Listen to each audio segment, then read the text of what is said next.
Hello, everyone. My name is Jaclyn, and today I'll be presenting around a very valuable topic for teachers in schools and perhaps paraprofessionals and RBTs to understand around the sensory needs of children in the classroom setting.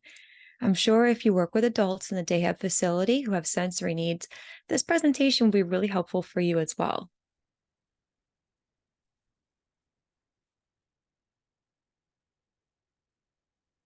So here's a glimpse of the downloadable pamphlet I have provided a link for below so that you have these strategies handy as you work with your students or clients.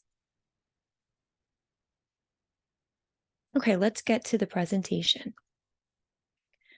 So this is a presentation around using diversified strategies, sensory strategies for children in the classroom. So if you're a teacher, RBT, behavior specialist, or a paraprofessional who works with children, this research may be very helpful. Although the articles that I'll go over focus primarily on children, if you work with adults with autism or processing issues, I would implore you to take what you learned today and see how you might help adults with sensory processing issues as well.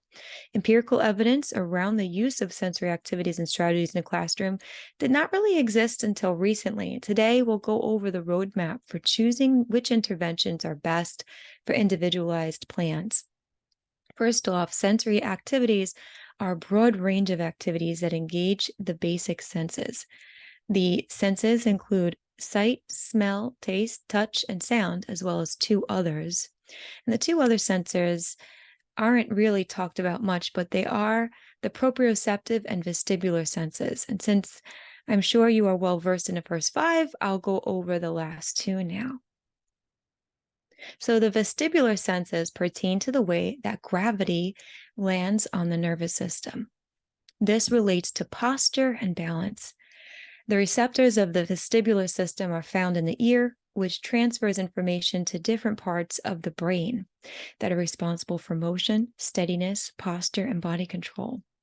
Take a look at the intricacies of the human ear. It's incredible how that vestibular nerve is tucked in there. The proprioceptive senses involve the sensations of the skin, muscles, and joints.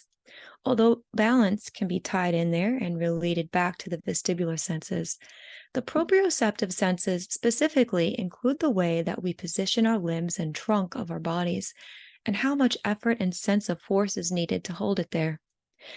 Now, we just went over the 7 sensory processing systems, and I think it's important to note that every child with processing issues has a different mixture of issues. They can have issues that affect all sensory systems, or just one, or combination, or multiple. We'll go over a table in a little bit about how you might be able to tell which processing issues might correlate to behavioral problems. Empirical evidence around the use of sensory activities and strategies in the classroom didn't really exist until recently, and based off Mills et al.'s work in 2021, we know that sensory strategies do indeed improve cognition, attention, sensory perception, and organizing skills. Today, we will go over that roadmap for choosing which interventions are best for individualized plans. Howe et al. In 2016 pointed out how some practices in the classroom may be extremely aversive for students. For example, the volume of a voice or the brightness of lights. These are all things that can impact one's sensory processing issue in a big way. And we also want to be careful to figure out a child's sensory diet, because as Case Smith et al. In 2014 assessed in their research, follow through on specific protocols tailored to the individual is key for improvement. Since persons with sensory processing issues have limited control of their ability to adjust and organize sensations, Diney et al. In 2022 speaks about the difference between sensory needs being hyporeactive, aka hyporesponsive, or hypersensitive, aka hyperresponsive. If a child is hyporeactive, that means she's seeking sensory input from the environment to help her brain process. If she's hypersensitive, it means she's experiencing certain stimuli as aversive. Although these processing differences exist, they're not always addressed in behavior treatment plans. Evidence is modest and positive around using sensory strategies. A client is not always hyposensitive or hyporeactive. They could be both at varying levels of intensities. They could be hyporeactive for some sense systems and hyperreactive for others. Although an OT is the best person to work with in order to find out a person's specific sensory needs, Weiner et al. In 2021 came up with this helpful chart that maps out behavioral cues with associated sensory systems. Notice only 5 systems are listed. Olfactory and gustatory are not mentioned here. I would think that sensory avoidance of certain foods or smells would be associated with those senses. Sensory strategies would leverage the environment to meet the sensory needs of the individual. Again, collaboration with an OT is vital for these sensory strategies to be specified for sensory needs. And as we can see on this chart, poor balance may be associated with sensory needs in auditory, visual, proprioceptive, and vestibular areas. Poor coordination may be associated with sensory needs in all systems, while poor posture may be associated with 2 sensory needs in the tactile and proprioceptive systems. Seeking deep pressure, like head hitting, crashing one's body into furniture, grinding teeth, enjoying small cramped spaces. They can be due to a need for tactile and proprioceptive stimuli. Fleeing the area is associated with auditory and visual needs. Repetitive movements are associated with needs in all sensory systems. And as per the chart, making random vocalizations strictly fulfills auditory needs. Avoiding holding equipment is strictly tactile.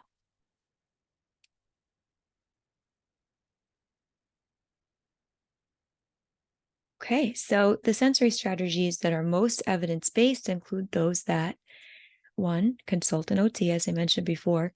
2, come up with a behavioral goal based on sensory needs. And 3, collect and monitor using data. Remember, each sensory strategy must be tailored to the individual. One size does not fit all. Now let's get into some strategies for using tools, games, and toys in the classroom that safely fulfill sensory requirements. The methods around picking which strategies to use include, as always, working with your OT, identifying goals, and collecting data around how these goals impact behavior change in a positive way. This is all based off the strategies mentioned by Werner and Grenner in 2020. The first system we'll discuss is the tactile system. And you'll know a person has tactile needs when he's sensitive to pressure, textures, pain, temperature, and touch. And these persons often struggle with their body awareness and gross motor skills. Some strategies to work with such people include heavy work activities like pushing and pulling heavy objects, body sock, sitting on a yoga mat, and using items with different textures. For those with auditory processing issues, they're sensitive to sounds, and you may see them covering their ears, running away, and crying. And some strategies include calming music, using chimes, bells, standing in close proximity when communicating, low volume voice, and noise canceling headphones. For those who have visual system processing issues, they're sensitive to bright fluorescent ceiling lights, perhaps, or they might fixate on certain faces or objects.